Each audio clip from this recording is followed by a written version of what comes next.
10, Let's go for beta.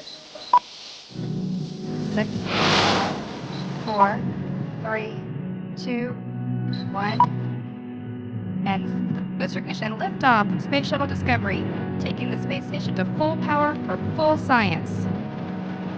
This is Mission Control Houston. Program. Rockville Discovery.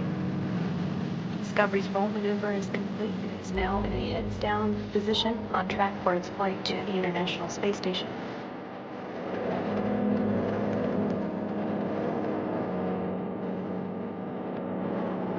Discovery flying 365 miles per hour. One and a half miles in altitude, 7 miles downrange from the Kennedy Space Center.